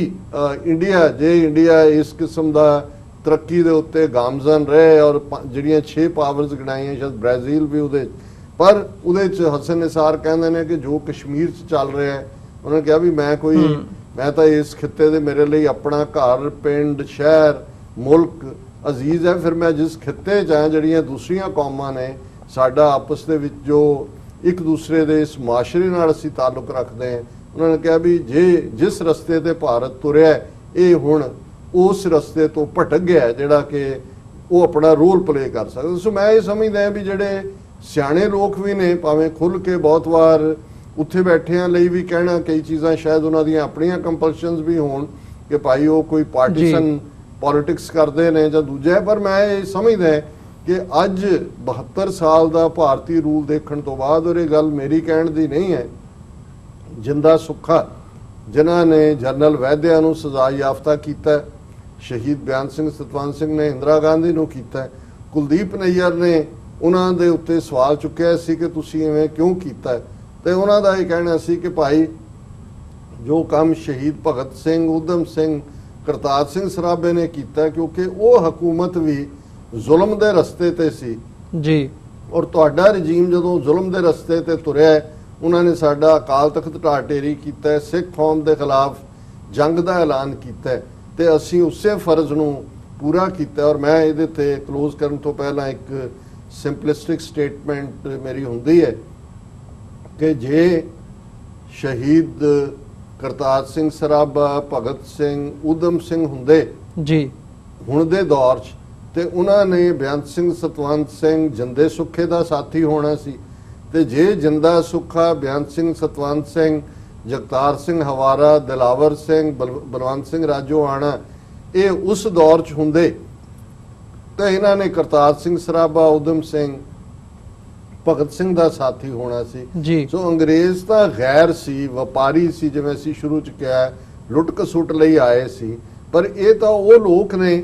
ਜਿਹੜੇ ਉਸ ਧਰਤੀ ਦੇ ਨੇ, ਔਰ ਜਿਸ ਹੱਦ ਤੱਕ ਜਾ ਕੇ ਇਹਨਾਂ ਨੇ ਜ਼ੁਲਮਾਂ ਦੀ ਝੜੀ ਲਾਈ ਹੈ। ਅਸੀਂ ਇੱਕ ਸੈਗਮੈਂਟ ਆਲਮੋਸਟ ਹਰ ਰੋਜ਼ ਕਸ਼ਮੀਰ ਦੇ ਵਿੱਚ ਕੀ ਕਰ ਰਹੇ ਨੇ ਉਸ ਦੇ ਉੱਤੇ ਉਹਨੂੰ ਜਿਹੜਾ ਭੇਟ ਕਰਦੇ ਆ ਡਿਸਕਸ਼ਨ ਦੇ ਲਈ, ਅੱਜ ਵੀ ਕਰਾਂਗੇ। ਸੋ ਜੋ ਕਸ਼ਮੀਰ ਦੇ ਵਿੱਚ ਚੱਲ ਰਿਹਾ ਹੈ, ਜੋ ਨਾਰਥ ਈਸਟ ਚੱਲ ਰਿਹਾ ਹੈ, ਜੋ ਭਾਰਤ ਦੇ ਆਮ ਗਰੀਬ, ਦਲਿਤਾਂ, ਮਜ਼ਦੂਰਾਂ, ਸ਼ੈਡਿਊਲ ਟ੍ਰਾਈਬਸ ਨਾਲ ਹੋ ਰਿਹਾ, ਸੋ ਇਹ ਕਿਸ ਕਿਸਮ ਦੀ ਆਜ਼ਾਦੀ ਲਫ਼ਜ਼ ਵੀ ਸ਼ਰਮਸਾਰ ਹੋਏਗਾ ਕਿ ਭਾਈ ਇਹਦੇ ਨਾਲੋਂ ਤਾਂ ਕਲੋਨੀਅਲਸ ਚੰਗੇ ਸੀ। ਔਰ ਇਹ ਗੱਲ ਜਦੋਂ ਸਾਡੇ ਬਜ਼ੁਰਗਾਂ ਦੀ ਇੱਕ ਜਨਰੇਸ਼ਨ, ਜਿਨ੍ਹਾਂ ਨੂੰ ਸਾਡੇ ਯੰਗਸਟਰਸ ਕੰਟੈਂਪਟ ਨਾਲ ਦੇਖਦੇ ਸੀ, ਉਹ ਕਹਿੰਦੇ ਸੀ ਭਾਈ ਇਹ ਜਿਨ੍ਹਾਂ ਦੇ ਹੱਥ ਪਾਵਰ ਆਈ ਹੈ ਇਹਨਾਂ ਨਾਲੋਂ ਤਾਂ ਅੰਗਰੇਜ਼ਾਂ ਦਾ ਰਾਹ ਚੰਗਾ ਸੀ। ਘੱਟੋ ਘੱਟ ਕਿਤੇ ਤਾਂ ਤੁਸੀਂ ਅਦਲ ਦੇਖ ਸਕਦੇ ਸੀ ਜਾਂ ਸਿਕਿਉਰਿਟੀ, ਔਰ ਤੁਹਾਡੀ ਲਾਈਫ ਬੇਸ਼ੱਕ ਜ਼ਾਲਮ ਸਨ ਲੇਕਿਨ ਫਿਰ ਵੀ ਇੱਕ ਸਿਸਟਮ ਇਨ ਆਰਡਰ ਸੀ। ਅੱਜ ਤਾਂ ਉੱਥੇ ਗੁੰਡਾ ਕਰੇਸੀ ਔਰ ਠੱਗੋ ਕਰੇਸੀ ਤੋਂ ਇਲਾਵਾ ਤੁਸੀਂ ਠੱਗੀਆਂ ਮਾਰ ਰਹੇ ਹੋ, ਝੂਠ ਬੋਲ ਰਹੇ ਹੋ, ਲਾਈਜ਼ ਦੇ ਉੱਤੇ ਤੁਸੀਂ ਸਾਰਾ ਆਪਣਾ ਐਮਪਾਇਰ ਖੜਾ ਕੀਤਾ ਹੋਇਆ ਹੈ। ਲੋਕਾਂ ਨੂੰ ਤੁਸੀਂ ਕੀੜੇ ਮਕੌੜੇ ਸਮਝਦੇ ਹੋ, ਉਹਨਾਂ ਨੂੰ ਜਿੱਧਰ ਮਰਜ਼ੀ ਤੁਸੀਂ ਜਿਹੜਾ ਉਹ ਕੋਈ ਕਾਨੂੰਨ, ਅਦਾਲਤਾਂ ਤੁਹਾਡੀਆਂ ਬਿਲਕੁਲ ਹਿੰਦੂ ਤਵੀਆਂ ਦੀਆਂ ਐਕਸਟੈਂਸ਼ਨਸ ਬਣੀਆਂ ਹੋਈਆਂ। ਮੀਡੀਆ, ਮੈਂ ਜਦੋਂ ਉਸ ਜ਼ਮਾਨੇ ਦੀਆਂ ਅਖਬਾਰਾਂ, ਟ੍ਰਿਬਿਊਨ ਜਾਂ ਅੰਮ੍ਰਿਤ ਬਾਜ਼ਾਰ ਪੱਤਰਕਾ ਜਾਂ ਈਵਨ ਹਿੰਦੂ ਮੈਡਰਾਸ ਜਾਂ ਉਹਨਾਂ ਦੀਆਂ ਸਟੋਰੀਜ਼ ਦੇਖਦਾ ਤੇ ਮੈਨੂੰ ਲੱਗਦਾ ਵੀ ਇਹ ਬ੍ਰਿਟਿਸ਼ ਪੀਰੀਅਡ 'ਚ ਇੰਨੀ ਕੁ ਹਿੰਮਤ ਉਹ ਰੱਖਦੇ ਸੀ ਜਾਂ ਘੱਟੋ ਘੱਟ ਬ੍ਰਿਟਿਸ਼ਰਸ ਉਹਨਾਂ ਨੂੰ ਇੰਨਾ ਕੁ ਕਹਿ ਲੈਣ ਦਿੰਦੇ ਸੀ। ਅੱਜ ਤਾਂ ਤੁਸੀਂ ਉੱਥੇ ਗੱਲ ਤਾਂ ਕਰਨ ਦੀ ਗੱਲ ਦੂਰ ਦੀ ਹੈ, ਤੁਸੀਂ ਕੋਈ ਪੋਸਟ ਲਾਈਕ ਕਰ ਦਿੰਦੇ ਹੋ ਜਿਹੜੀ ਕਿ ਸੱਚ ਦੀ ਗੱਲ ਹੈ ਤੇ ਤੁਹਾਨੂੰ ਕਿਤੇ ਆ ਕੇ ਸਾਈਬਰ ਪੁਲਿਸ ਨੇ ਛਾਪਾ ਮਾਰਿਆ ਹੁੰਦਾ ਹੈ, ਕਿਤੇ ਪੰਜਾਬ ਪੁਲਿਸ ਨੇ ਡੱਕਿਆ ਹੁੰਦਾ, ਤੇ ਕਸ਼ਮੀਰ ਨੂੰ ਤਾਂ ਖੁੱਲੀ ਜੇਲ੍ਹ ਬਣਾਇਆ ਹੋਇਆ ਜੀ। ਜੋ ਕੁਝ ਪਿਛਲੇ 1 ਸਾਲ ਤੋਂ ਕਸ਼ਮੀਰ 'ਚ ਹੋ ਰਿਹਾ ਬ੍ਰਿਟਿਸ਼ ਪੀਰੀਅਡ 'ਚ ਅਸੀਂ ਨਹੀਂ ਦੇਖਿਆ। ਠੀਕ ਹੈ, ਇੱਕ ਲਿਮਟਿਡ ਵਕਤ ਸੀ ਜਿੱਥੇ ਕਿ ਕੋਈ ਕਿਸੇ ਨੇ ਕੋਈ ਐਲਾਨ ਕੀਤਾ, ਕੋਈ ਧੱਕਾ ਕੀਤਾ, ਉਹਨਾਂ ਨੇ ਮਾਰ ਮਰਾਈਆ ਕੀਤਾ, ਚਲੇ ਗਏ ਔਰ ਫਿਰ ਈਜ਼ ਆਊਟ ਕਰ ਦਿੱਤਾ ਸਿਚੁਏਸ਼ਨ ਨੂੰ। ਇਸ ਕਿਸਮ ਦੀ ਸਿਚੁਏਸ਼ਨ ਜੋ ਇਹਨਾਂ ਨੇ ਸਿੱਖਾਂ ਨਾਲ ਕੀਤਾ ਹੈ ਕਸ਼ਮੀਰ 'ਚ, ਬਾਕੀ ਬ੍ਰਿਟਿਸ਼ ਪੀਰੀਅਡ 'ਚ ਵੀ ਨਹੀਂ ਸੀ। ਸੋ ਮੈਂ ਸਮਝਦਾ ਕਿ ਭਾਈ ਜੋ ਇਹਨਾਂ ਨੇ ਸ਼ਹੀਦ ਊਧਮ ਸਿੰਘ ਨੇ ਕੀਤਾ ਉਹਦੇ ਤੇ ਉਹਨਾਂ ਨੂੰ ਫਖਰ ਹੈ, ਸਾਨੂੰ ਵੀ ਫਖਰ ਹੈ। ਅਸੀਂ ਉਹਨਾਂ ਦੀ ਉਸ ਲੈਗੇਸੀ ਨੂੰ ਇਨ ਆਈਸੋਲੇਸ਼ਨ ਨਹੀਂ ਦੇਖਦੇ, ਜਾਂ ਅਸੀਂ ਇਹ ਨਹੀਂ ਕਹਿੰਦੇ ਕਿ ਜੀ ਉਹਨਾਂ ਨੂੰ ਕਿਉਂ ਇੰਡੀਅਨ ਦੇਸ਼ ਭਗਤੀ ਦਾ ਚੜਿਆ ਸੀ। ਉਹ ਕੋਈ ਵੀ ਹੁੰਦਾ, ਅੰਗਰੇਜ਼ਾਂ ਨੂੰ ਉੱਥੇ ਰਹਿਣ ਦਾ ਕੋਈ ਹੱਕ ਨਹੀਂ ਸੀ, ਉਹ ਕੱਢਣਾ ਹੀ ਕੱਢਣਾ ਸੀ। ਪਰ ਅਨਫੋਰਚੂਨੇਟਲੀ ਜੇ ਸਾਡੀ ਲੀਡਰਸ਼ਿਪ ਸਮੇਂ ਦੀ ਹਾਣ ਦੀ ਹੁੰਦੀ ਤੇ ਅੰਗਰੇਜ਼ ਗਏ, ਘੱਟੋ ਘੱਟ ਮੁਸਲਮਾਨਾਂ ਦੇ ਕੋਲ ਕਾਇਦੇ ਆਜ਼ਮ ਮੁਹੰਮਦ ਅਲੀ ਜਿਨ੍ਹਾਂ ਵਰਗਾ ਆਰਟੀਕੂਲੇਟ ਮੈਨ ਆਫ ਇੰਟੈਗ੍ਰਿਟੀ ਲੀਡਰ ਸੀ, ਉਹਨਾਂ ਨੇ ਘੱਟੋ ਘੱਟ ਅੱਜ 22 ਕਰੋੜ ਪਾਕਿਸਤਾਨ ਦੀ ਗਿਣਤੀ ਆ, ਉਹਨਾਂ ਨੂੰ ਤਾਂ ਮਹਿਫੂਜ਼ ਕਰਵਾ ਲਿਆ। ਇਹਨੇ ਬੰਗਲਾਦੇਸ਼ ਨੇ, ਉਹਨਾਂ ਦਾ ਮੁਲਕ ਹੈ, ਉਹ ਇਹਨਾਂ ਹਿੰਦੂ ਤਵੀਆਂ ਦੇ ਜ਼ਬਰ ਤੋਂ ਤਾਂ ਬਚੇ ਹੋਏ ਨੇ। ਅਸੀਂ ਕੁਰਬਾਨੀਆਂ ਦੀ ਦਾਸਤਾਨ ਤਾਂ ਸੁਣਾਉਂਦੇ ਰਹੇ ਹਾਂ, ਸੁਣਾ ਰਹੇ ਹਾਂ, ਸੁਣਾਉਂਦੇ ਰਵਾਂਗੇ। ਪਰ ਇਨ ਦਾ ਐਂਡ, ਜਿਵੇਂ ਉਹ ਪਿਆਰਾ ਸਿੰਘ ਨਿਰਛਲ ਪੰਜਾਬੀ ਕਵੀ ਦਾ ਇੱਕ 2 ਲਾਈਨਰ ਹੈ ਜਿਹਦੇ 'ਚ ਉਹਨੇ ਕਿਹਾ ਕਿ ਬਾਜ਼ੀ ਲੈ ਗਏ ਭਾਨੇ ਸ਼ਾਹ ਹੋਰੀ, ਅਸੀਂ ਧੌਣ ਭਰਾਉਣ ਦੇ ਯਾਰ ਹੀ ਰਹੇ। ਕਿ ਵੀ ਹੁਣ ਅਸੀਂ ਸਿੱਖਾਂ ਦੀਆਂ ਕੁਰਬਾਨੀਆਂ ਦੀ ਕਹਾਣੀ ਸੁਣਾਈ ਜਾ ਰਹੇ ਹਾਂ, ਪਰ ਜਦੋਂ ਮੌਕਾ ਸੀ ਸਾਡੇ ਲਈ 47 ਦੇ ਵਿੱਚ ਆਪਣੀ ਕਿਸਮਤ ਘੜਨ ਦਾ, ਤੇ ਫਿਰ ਅਲਾਮਾ ਇਕਬਾਲ ਦੇ ਇਸ ਕਹਿਣ ਵਾਂਗੂ ਸ਼ਾਇਦ ਉਹਨਾਂ ਦਾ ਜਾਂ ये मिसरा लिख दिया किसी शोख ने महराबे मस्जिद पर कि नादां झुक गए सजदों में जब वक्ते क़याम आया। ਜਦੋਂ ਲੜਨ ਦਾ ਵੇੜਾ ਸੀ ਉਦੋਂ ਸਜਦਿਆਂ ਦੇ ਵਿੱਚ ਪਏ ਹੋਏ ਸੀ। ਸੋ ਇਹੀ ਹਾਲ ਸਾਡੀ ਲੀਡਰਸ਼ਿਪ ਦਾ 47 ਦੇ ਦੌਰ ਦੀ, ਜਿਹਦੀ ਬਦੌਲਤ ਅਸੀਂ ਇੱਕ ਗੁਲਾਮੀ ਚੋਂ ਨਿਕਲ ਕੇ ਅੱਜ ਉਹਨਾਂ ਤੋਂ ਵੀ ਵੱਧਤਰ ਜਿਹੜੀ ਹੈ ਹਿੰਦੂ ਤਵੀਆਂ ਦੀ ਗੁਲਾਮੀ ਵਿੱਚ ਫਸੇ ਹੋਏ। ਜੀ ਬਿਲਕੁਲ ਡਾਕਟਰ ਸਾਹਿਬ, ਬਹੁਤ ਬਹੁਤ ਧੰਨਵਾਦ। ਤੁਸੀਂ ਊਧਮ ਸਿੰਘ ਦੀ ਸ਼ਹਾਦਤ ਤੇ ਨਾਲ ਹੀ ਨਾਲ ਜਿਹੜਾ ਅੱਜ ਦੇ ਹਾਲਾਤਾਂ ਦੇ ਨਾਲ ਕੰਪੈਰੀਜ਼ਨ ਆ, ਉਹਨਾਂ ਦੀ ਕੀ ਸੋਚ ਸੀ, ਉਹ ਤੁਸੀਂ ਆਪਣੇ ਵਿਚਾਰ ਸਾਂਝੇ ਕੀਤੇ ਆ। ਸੋ ਸਾਡੇ ਜਿਹੜੇ ਦਰਸ਼ਕ ਇਸ ਵਕਤ ਜੁੜੇ ਹੋਏ ਆ, ਤੁਸੀਂ ਸਾਨੂੰ sos@tvt4.tv ਤੇ ਜਿਹੜੇ ਆਪਣੇ ਵਿਚਾਰ ਨੇ ਉਹ ਭੇਜ ਸਕਦੇ ਹੋ। ਅਸੀਂ ਇੱਕ ਛੋਟੇ ਜਿਹੇ ਕਮਰਸ਼ੀਅਲ ਬ੍ਰੇਕ ਦੇ ਲਈ ਇੱਥੇ ਰੁਕਾਂਗੇ ਤੇ ਬ੍ਰੇਕ ਤੋਂ ਬਾਅਦ ਤੁਹਾਡੇ ਨਾਲ ਦੁਬਾਰਾ ਜਿਹੜੀ ਹੈ ਮੁਲਾਕਾਤ ਹੁੰਦੀ ਹੈ।